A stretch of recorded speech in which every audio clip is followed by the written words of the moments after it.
Hello and welcome to my channel. This is Jacqueline. Do you love the Wizard of Oz? How about Wicked? Do you like that one? Have you ever thought of throwing a Wizard of Oz theme party? But you thought it was just for kids? No. In this series, I'm going to show you all about how I threw a fabulous Wizard of Oz party that was good for both children and adults. I'm going to share with you all my DIY ideas, all my little DIY projects that I did, ideas for food, for activities, anything to make it a fabulous and unforgettable Wizard of Oz party.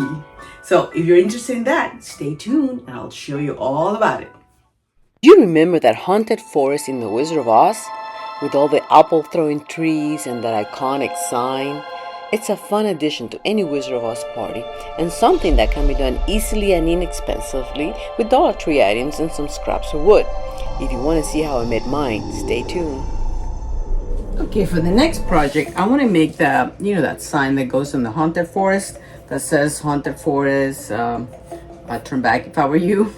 So that's what I'm going to work on. And I think I got these little signs from Dollar Tree. And what I'm thinking of is I kind of saw something similar on Etsy and I kind of want to see if I can replicate it. I have some scraps of wood. Something like, Witch's Castle, and then actually I think I'm gonna use this one for something else. I don't know, we'll see. And then, but maybe these guys who were actually on this sign and I took it off could say something like, I turn back if I were you, or something like that. So I'm gonna go on it. I need to paint the base. And I have an idea. I want to make it look like wood. So I need to do a base color first. I think I'm just first gonna give him a base coat of black. And then I'm gonna go over them with white and do the wood technique. But first, just a good old black coat for everything. Chalk paint.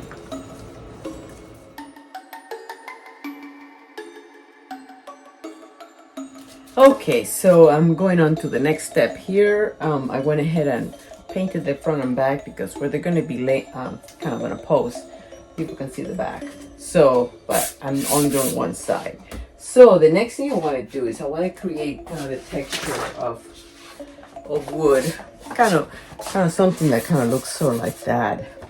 So I think what I'm going to do is use this kind of wood tool that I have that creates the pattern.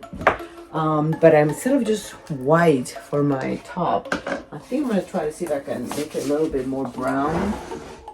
Let's see what I have here. Okay, I put some brown and some black, and I'm going to leave it like that without fully mixing it. See that kind of gives it a special kind of look. Yeah, I like that.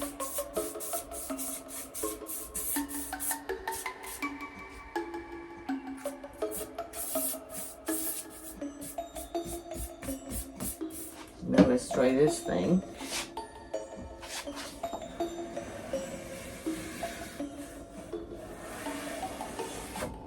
Isn't that amazing?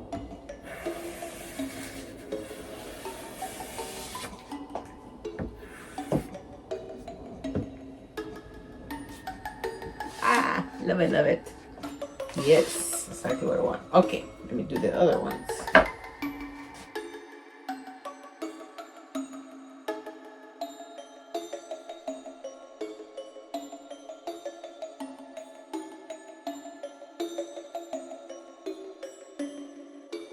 So, but great, that part is done.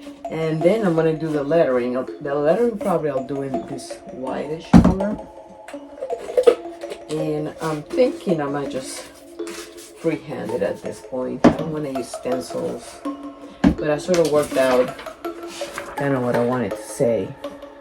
Haunted forest, which is castle, and then the little ones are going to say, I'd turn back if I were you. Just hard to find the right stencil, and it's hard to get the right thing to print out. But anyway, so we'll see. Let's wait for it to dry first. Okay, so I let my signs dry overnight. Remember, we did the little wood technique. And it's time to paint them. I got a little excited, got ahead of you. Sorry about that. But I wanted to try, I considered a few things. Turns out I don't have enough, I don't have the right material for my Cricut Joy. So I couldn't do that. And I wasn't necessarily liking the fonts that I was seeing anyway. So I knew I could just probably freehand it. It wouldn't be too bad. So the idea was, because it's dark, I mean, the pencil doesn't really show. I happen to have these paint markers that I bought a while back, and I haven't used them too much. And of course, there's a white, which is great. So I said, well, let me give it a whirl. And again, this is a good lesson whenever you're trying something you've never done before, like I like to do. I mean, try it on paper first. So that's kind of what I did. I put it on paper first, and I worked out kind of where I wanted to do. This is an old lettering that from the 80s. I call it calligraphy from the 80s. That's how it was back then. So I sort of remember it. And I knew if I had extra spaces, I could probably put some trees or something along those lines. So that's what I ended up doing. And another good technique for you to know, in case you don't know it, but if you're old enough, you'll know it. Back in the old typing days, before you basically was manual typewriters only, there was no word processing or anything like that. If you wanted to center something on your page, you have to basically do it this way, which is you count how many letters you have. Like how many letters and spaces you have. In this case, I have 1, 2, 3, 4, 5, 6, 7. And then you figure, what's the half of 7? So the half of 7 is 3.5. So you know that if you go 1, 2, 3 letters and a half, that's going to be your center line. So you start from there, and then you work your way out this way and your way out that way. And then you kind of assure you have a center thing. I did the same thing here. Although, again, I didn't, in this particular example, I kind of did it offset. It doesn't matter, because you could justify it if you want to. But if I wanted to center, I would have put the R right here.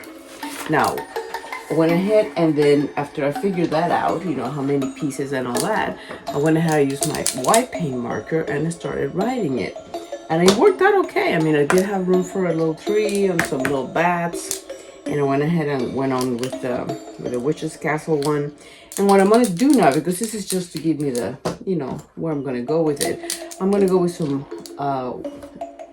whitish paint. This is actually called plaster, but I'm going to try to go with that over it so it's a little bit more defined. I'll probably leave the little ones alone. And then it's a matter of assembly. I don't know if I can add any color. I have some brown from that paint marker that I could, I might be able to put some color on the tree and things like that, so I can play with that.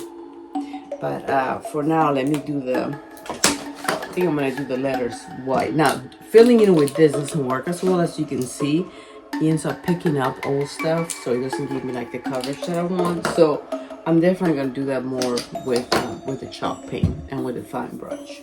And get tricky. Now, the other thing I did, which is, sometimes you look through your stash and you find things you forgot you even had. I had this set of stencils, which I don't even know where I got them from. And they had these nice kind of little curly cute things. And so I went ahead and added a few of those here and here, just to add a little extra something. So that's that. So let me go ahead and start the painting process now. The real painting. Let's see how that goes.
Okay, now I'm gonna try to give it an outline. Because again, it's hard to get rid of super clean lines. I'm gonna try to give it an outline with my brown paint marker.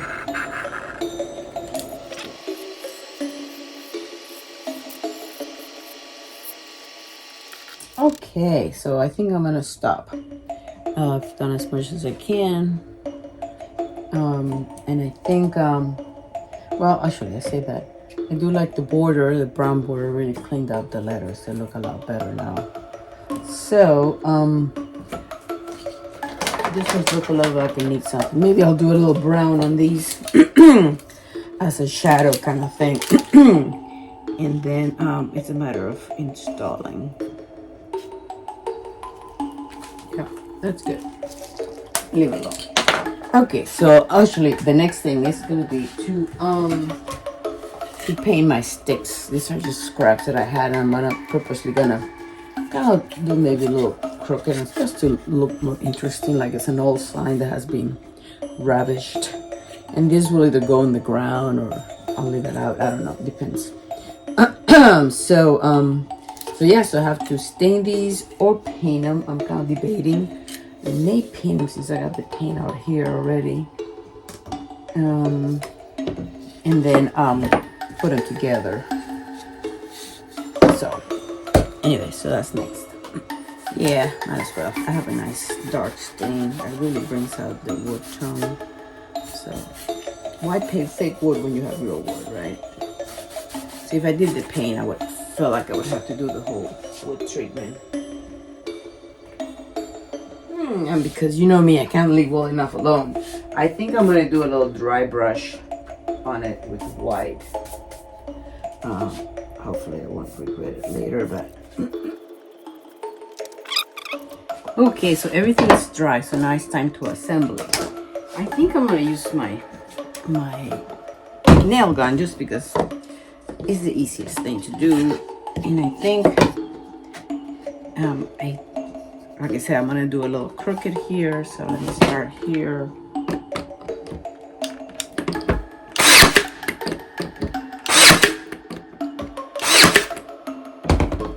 Just to make sure I'm going from the other side as well.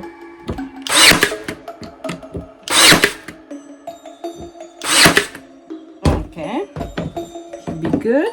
That's that.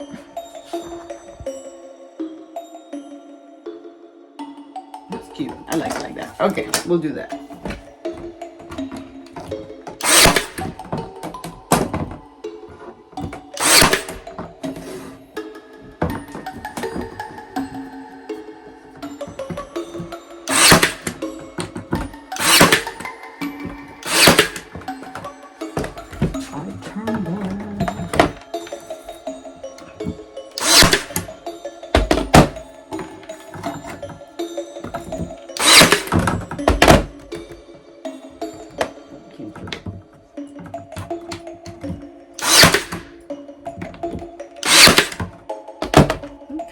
There it is.